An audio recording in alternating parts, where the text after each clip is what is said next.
friends, it's Maureen, and I just wanted to tell you a little bit today about my peri-operative period, that immediate time before and after the operation. Today is truly 2 weeks since my operation, but I realized I didn't tell you a lot about the details coming up to and right immediately after, and I thought you might be interested in that. So my husband was struggling with the flu, and my appointment was 5:30 in the morning at the surgery center. And so when I got up that morning, I was really expecting him to help me get there. I was really hoping for a lovely connection between us as we said goodbye, knowing the vulnerability that you face, potentially death at the worst case scenario when you go into surgery. So, and that just wasn't there because I was a little bit irritated with him for being sick. And poor husband, I can't meet my own expectations, much less him. But I noticed that tension between us even as we said goodbye, and he went to take care of getting the kids to school, and I went into the surgery center. So once I got onto the gurney and was having a little time to think to myself a little bit about that whole picture, I decided, the forgiveness practice that I know is a lot about letting go, and it gives you a lot of peace. So I thought, even though Gary isn't here to talk about it with, I can certainly do the practice myself. And so I just brought to mind several of the times in our relationship where I really treasured him and where I appreciated his presence in my experience. And just spent some time reflecting on that, knowing that all of him was not just about this morning and his inability to meet my expectations and caring for me pre-operatively. And just really embracing him in my mind and knowing that he does the best that he can, and I treasured him for that. So that really helped me soften around that and feel like my relationships were in place and really had a sense of letting go and that things were good. Then moving into this territory that's unknown to me, the operative center, and meeting with each of the staff, the noises that were present, etc. It was very helpful to have the staff introduce themselves to me and tell me about how long they had worked in each of those roles, so that I had a sense that people really were confident in what they were doing. And that gave me a sense of increased security and safety, although still those little thoughts were going off. So I did another practice where I knew that after I had interviewed with the circulating nurse and the surgeon and the anesthesiologist, and it was now I was wheeled into the operating room and transferred onto the table, what I chose to do, because I knew the operative environment, especially with orthopedics, can be quite noisy, because orthopedic surgeons are kind of like, it's kind of like a construction zone, right, with lots of hammering and whatnot all. So knowing that, I had brought some earplugs with me and just kept them in my little gown pocket, and I asked them if that was okay, and they said it was. So these are just little earplugs that you can slip into your ear canal at the time when you're ready for surgery, and then I slipped my hat over it, and they were good with that. And that way I figured I would have less potential. My understanding is that you may still hear things during surgery, so I thought, well, this was going to decrease the chance of that. And I really wanted to be in a very peaceful zone, so using the earplugs was the right choice for me. And the other part was that I wanted to have in my mind a kind of meditative and quiet, peaceful experience. So I brought to mind a meditation that I do of really it's a version of myself that is the protector, and really I think any figure that matches that kind of image would work, but I just think of myself as a large Viking woman with a big cape and very protective, and just reassuring myself this is a safe place to be. And knowing that I had done all the work that I could to research it, and that was that protective side of me, and now it was time for me to relax back in the work that I had done, the protection that was present for me. So nodded off at that point, not remembering anything. The next thing I remembered was coming out of anesthesia. And at the time that I was coming out of anesthesia, the nurse was rubbing my arm, and she was right there in front of me. And when I woke up, She was so close, and I was in a very good space, and I just reached out and I gave her a hug, and it was so nice that she reciprocated that hug. We had a nice little hug there, and she was very comforting. And when I told my husband about that, he goes, I don't know how you can get by with that, because I'm pretty sure I couldn't get by with hugging the nurse without some kind of harassment charge. I don't know. There are definitely differences in this world. I'm a bit of a hugger, but not everybody feels comfortable with that.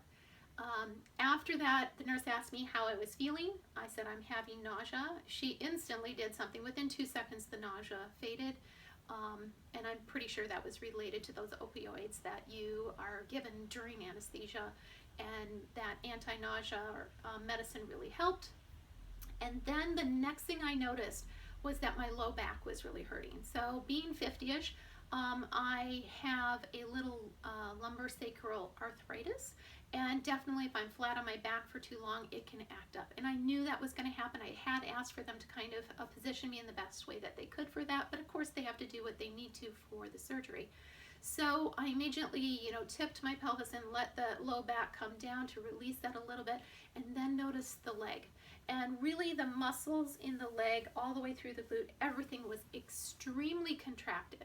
And this again was where my yoga practice and breath or pranayama practice was very helpful.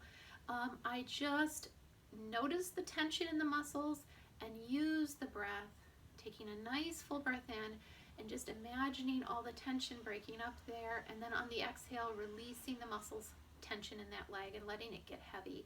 And did that a few times as I slowly was able to release that tension, and it really was very powerful. They had a couple ice packs on my hip as well, and then the nurse said, would you like some lavender?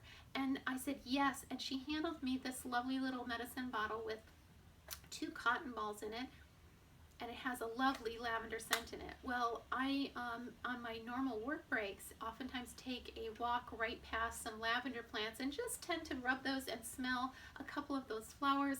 So this was just a perfect little nourishing event that the surgery center had, and I thought it was very progressive, because I don't think everybody has that, but I did love that little tip.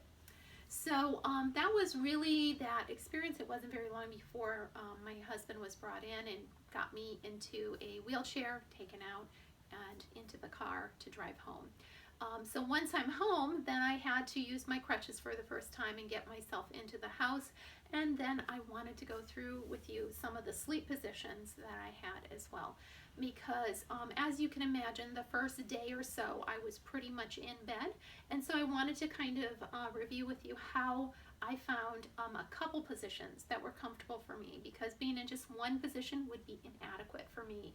I never can stay comfortable in a single position, and I think mostly we know that we feel better if we turn every couple hours or so. So when it got to the point of being in the bed, then what I had to do was slide up into the bed, and because the one leg is really unable to assist itself, I had help from my family at that point. Another way you can do it is you can place the leg that's not been operated on under the heel of the healing leg, or using your hands around the healing leg to lift it in. So moving it into position in the bed, like so. And then I used a pillow, as I'm demonstrating here, to raise my knees up to keep my low back comfortable, and this left my hip open. Now I would suggest that possibly even 2 pillows is useful if you have that ability to do the 2 pillows, but you determine what's the right amount of height for you. So after that's in place, then the next element is really about chilling the hip, and so I would use like a towel if I had no pajama bottoms, but if I have pajama bottoms on, then it's not necessary to use the towel. So then taking the cooling pad that I've showed you in other videos and placing that right over the healing hip, and then using one of the ice packs that are heavier. This is really helpful because it helps mold it to the hip, and place that gel, cooling gel, right over the hip.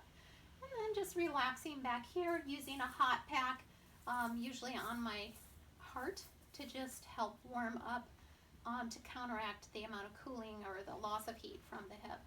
And that was a great great position. I really feel very comfortable in this position. However, after sleeping for a period of time, this would become uncomfortable, and especially when I'm trying to make it through the night without bothering my family. This was an alternative position that I found, and that would be, I would take the leg that had not been operated on and tuck it underneath the pillows, and then work my way over onto my left side because my right side had been operated on.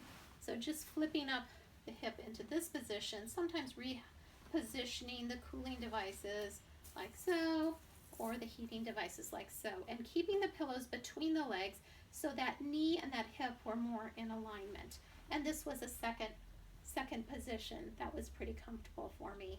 And then if that one became intolerable, then I'd usually flip back to the other position like so. So both positions were pretty doable with the minimal movement, and I could tend to myself through the night without disturbing family members or friends. So that's kind of my picture.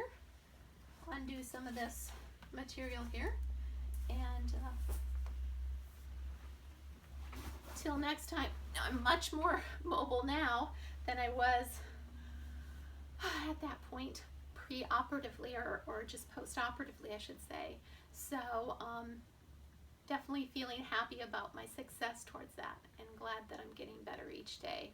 Okay, so I just wanted to give you a close-up of the wound at this point, and you can see that I only have a tiny hole here with a steri-strip and a tiny hole here with a steri-strip with a little bruise in between. And this is at 2 weeks exactly post-op. So really pleased with the amount of healing that's happening on the skin and internally as well. So just really impressed with how little trauma there is on the skin, but of course much of the trauma is in the joint itself, and that takes time to heal. So working on that. All right, till next time, bye-bye.